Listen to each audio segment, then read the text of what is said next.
Saudara-saudari yang terkasih di dalam Kristus, marilah kita mulai renungan hari ini. Dalam nama Bapa dan Putra dan Roh Kudus. Amin. Renungan Harian Katolik, Selasa 13 September 2022. Kita masing-masing adalah anggota tubuh Kristus.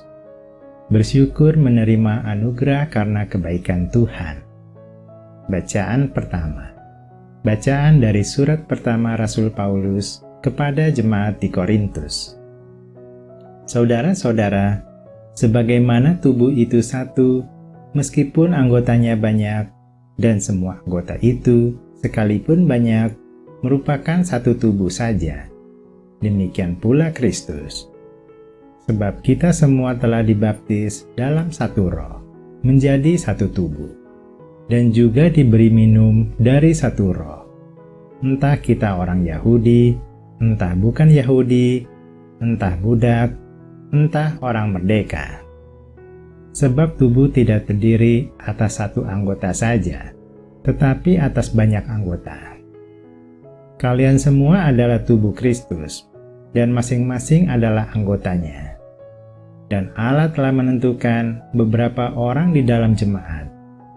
Pertama sebagai rasul, kedua sebagai nabi, ketiga sebagai pengajar. Selanjutnya ia menentukan mereka yang mendapat karunia untuk mengadakan mukjizat, untuk menyembuhkan, untuk melayani, untuk memimpin, dan untuk berbicara dalam bahasa roh. Adakah mereka semua rasul, atau nabi, atau pengajar? Adakah semua mendapat karunia untuk mengadakan mukjizat, atau untuk menyembuhkan, atau untuk berbicara dalam bahasa roh, atau untuk menafsirkan bahasa roh? Maka berusahalah untuk memperoleh karunia-karunia yang utama. Demikianlah sabda Tuhan. Syukur kepada Allah. Bacaan Injil. Inilah Injil suci menurut Lukas. Pada suatu ketika, pergilah Yesus ke sebuah kota bernama Nain. Para murid serta banyak orang pergi bersama dia. Ketika ia mendekati pintu gerbang kota, ada orang mati diusung keluar, yaitu anak laki-laki tunggal, seorang ibu yang sudah janda. Banyak orang kota itu menyertai janda tersebut.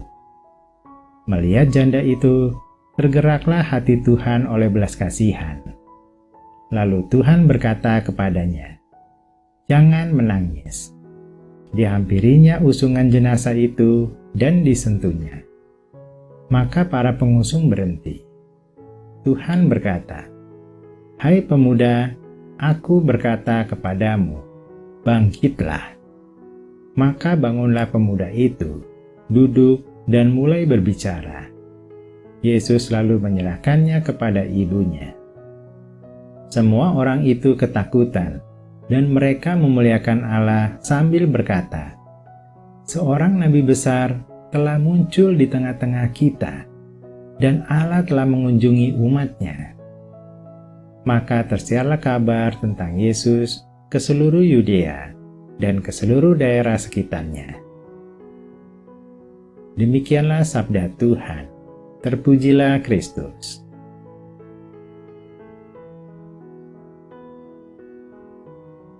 Renungan bacaan pertama.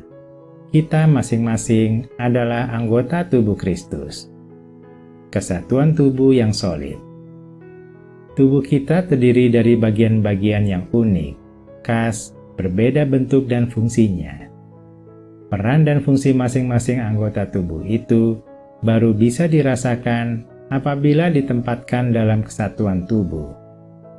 Di luar kesatuan itu, masing-masing anggota tidak bisa berfungsi dan berperan sebagaimana mereka dibentuk.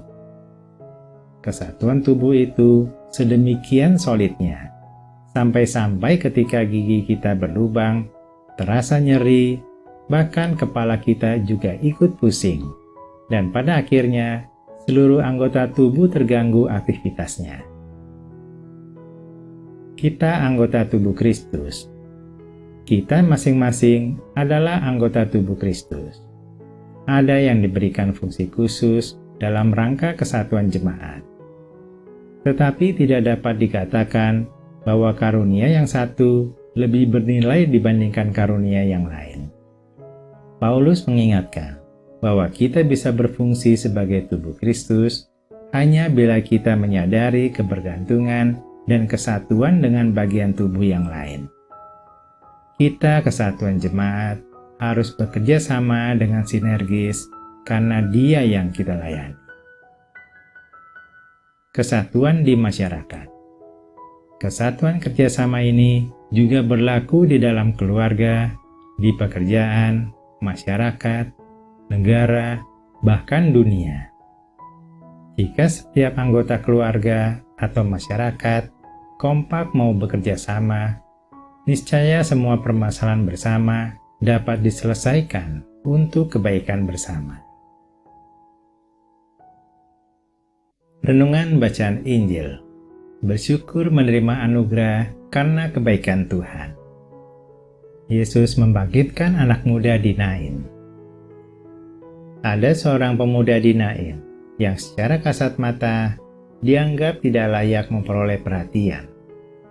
Selain berasal dari keluarga biasa dan anak seorang janda, ia pun berasal dari lingkungan non-Yahudi.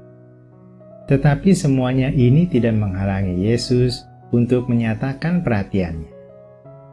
Ia justru menunjukkan rasa kepedulian dan simpatinya dengan turut merasakan penderitaan dan kesusahan janda itu dalam kedukaannya.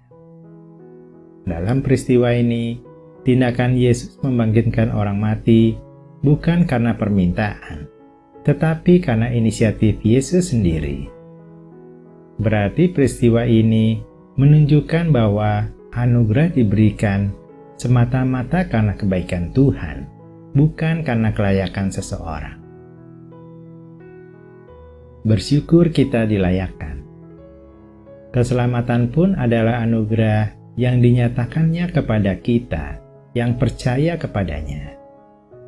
Itu tidak semata-mata berdasarkan status, kedudukan, dan kebaikan seseorang, baik menurut penilaian diri sendiri maupun penilaian masyarakat.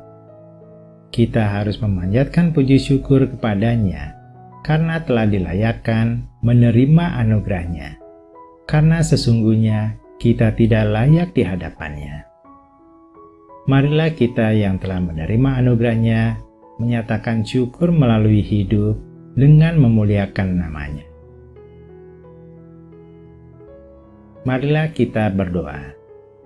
Ya Tuhan, kami bersyukur atas semua anugerah dan apapun yang ada pada kami.